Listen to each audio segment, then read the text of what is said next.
Maggi செய்யலான்னு 2 முட்டை எடுத்து வச்சுருக்கிறேன். இந்த பக்கம் ஒரு ஸ்லைஸும் டேஸ்ட் மேக்கரும் எடுத்து வச்சுருக்கிறேன். சட்டியில் ஆலிவ் ஆயில் விட்டு பெரிய வெங்காயம், காஞ்ச மிளகாய், டேஸ்ட் மேக்கர் போட்டு 2 முட்டையும் உடச்சி ஊற்றியாச்சு.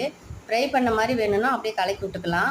இல்லை வேக வச்ச முட்டை மாதிரி வேணும்னா அப்படியே விட்டுட்டு அந்த ஒரு ஸ்லைஸையும் அப்படியே மேலே தூவி விட்டு நல்லா திருப்பி அதெல்லாம் படுற மாதிரி திருப்பி விட்டு ஒரு மூடி போட்டு ஒரு 5 நிமிஷம் அப்படியே மூடி வச்சிடணும். சிம் பண்ணிவிட்டு நல்லா வெந்து வந்துடும். அப்புறம் இதுக்கு கொஞ்சம் உப்பும் பத்தாது வெங்காயம் போடுறதுனால. அந்த வெங்காயத்துலேயே ஒரு கொஞ்சம் உப்பும் போட்டேன். இதுலேயே வேணும்னா அந்த ஓமம் போடலாம், அது கொஞ்சம் போடலாம். நான் பூண்டு கொஞ்சம் கட் பண்ணி போட்டதுனால இன்றைக்கி ஓமம் போடலை. மூடி வச்சு பார்த்தா பாதி வெந்துருச்சு. சரி இன்னும் கொஞ்சம் வேகணுன்ட்டு மூடி வச்சேன். அப்புறம் டேஸ்ட்டு பார்த்ததில் கொஞ்சம் காரம் பத்தலை, எனக்கு சளி பிடிச்ச மாதிரி இருந்ததுக்கு. அதுக்கு சில்லி ஃப்ளேக்ஸ் போட்டேன், நானே செஞ்சு வச்சது. போட்டு ஒரு ஸ்லைஸ் தான் பாருங்கள், ஒரு ஆளுக்கு போதுமான அளவுக்கு வந்துடும். இதில் தக்காளி வேணாலும் போட்டுக்கலாம். ஒரு நாளைக்கு தக்காளி வெங்காயம் 2மே போடுவேன். இன்றைக்கி வெங்காயம் மட்டும் போட்டேன்.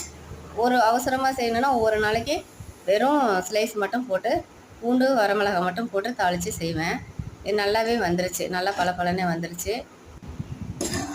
நல்லா சாப்பிட்டுட்டு ஒரு காஃபி போட்டு குடித்தோமா சேர்ந்தது ஒரு பிரேக்ஃபாஸ்ட் ஆச்சு. நைட்டும் டின்னருக்கும் இப்போ செஞ்சுக்கலாம். அவசரத்துக்கு இது செஞ்சுக்கிறது எப்போ வேணாலும்.